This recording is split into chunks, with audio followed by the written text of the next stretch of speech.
Over 250 new teachers gathered at Lake Taylor High School, ready to make a difference at this year's new teacher orientation. This orientation also enabled them to interact with one another and learn as much as they could about the district before the start of school. Especially when you are a new teacher coming into a district, I think it's just important to collaborate with others that are in the same boat as you, so you realize you're not alone in this, and there are so many resources available and helpful to you. Just don't be afraid to ask. I think it's great because just trying to come into a new environment and not knowing what you're coming into, they're opening their arms, making us feel welcome, and know that they got our back if we need anything.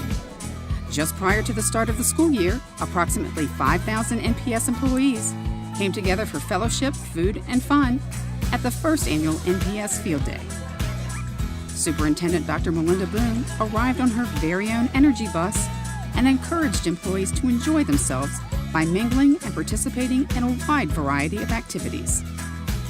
Virginia Governor Terry McAuliffe and First Lady Dorothy McAuliffe visited Suburban Park Elementary to celebrate the 10 millionth meal served since the inception of the No Kid Hungry initiative.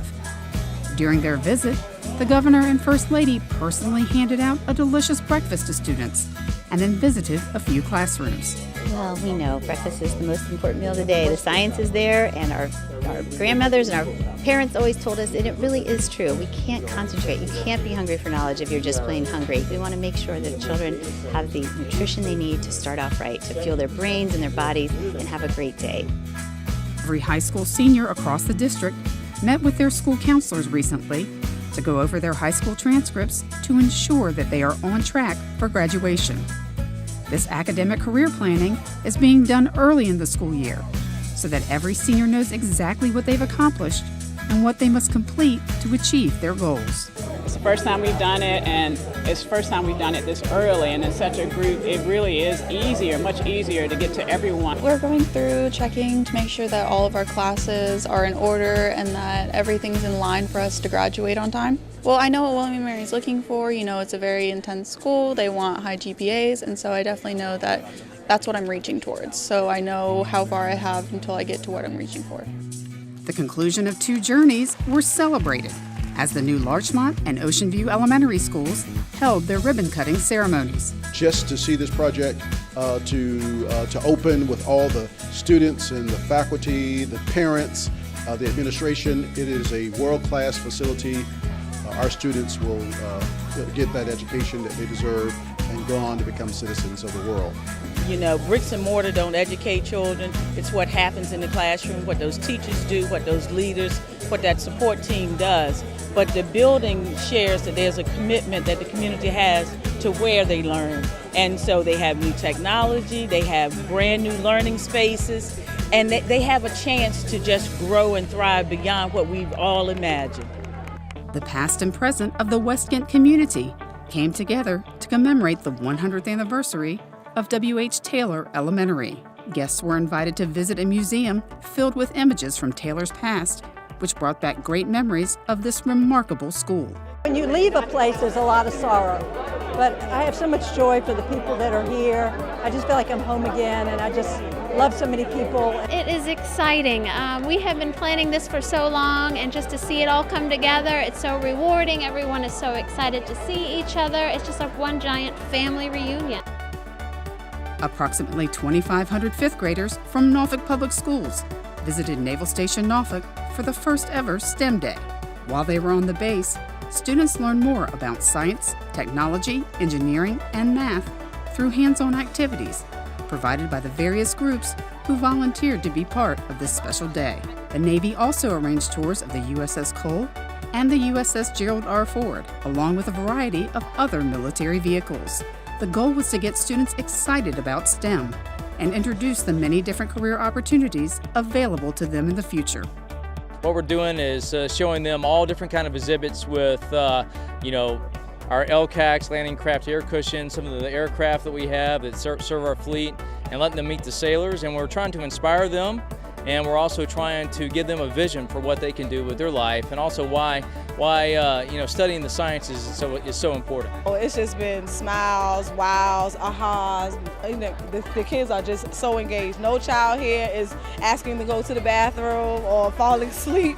They are so engaged, and they look like they, walking away with souvenirs and asking lots of great questions. So it's been a great opportunity for these 5th graders.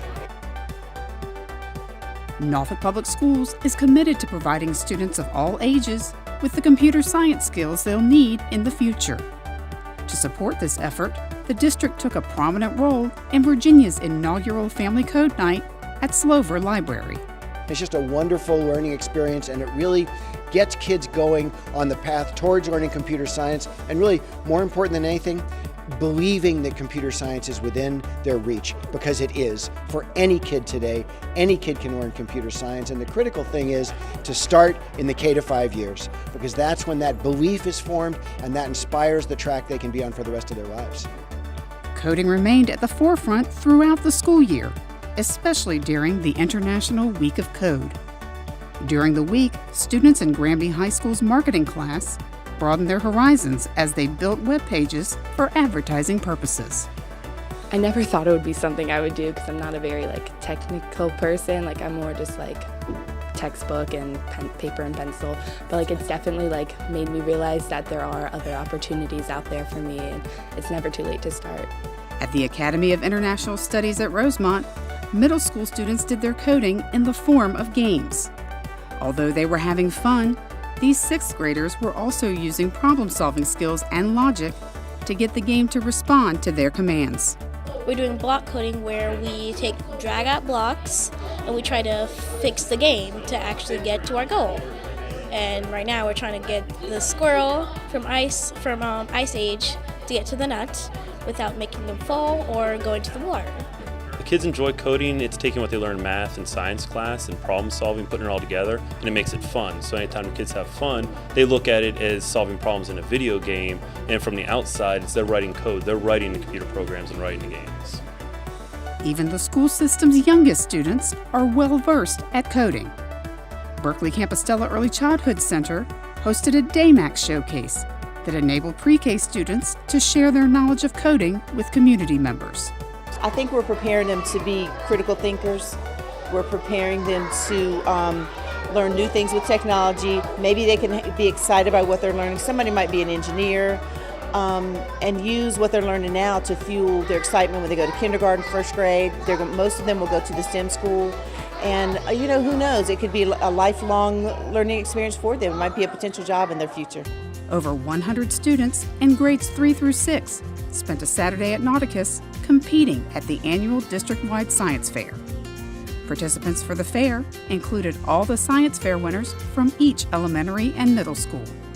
Volunteer judges from a variety of backgrounds were impressed with the students' knowledge of their projects and the middle school PowerPoint presentations. It's one of the few times as an adult you can interact with so many different kids at so many different grade levels, and here it's inspiring to see that they're doing this science, getting involved and doing different things, the ideas that they come up with. Some of them I've never even heard of, and it's amazing that you learn from what they're doing as well. The NPS Department of Music Education hosted the 22nd Annual Urban Music Leadership Conference.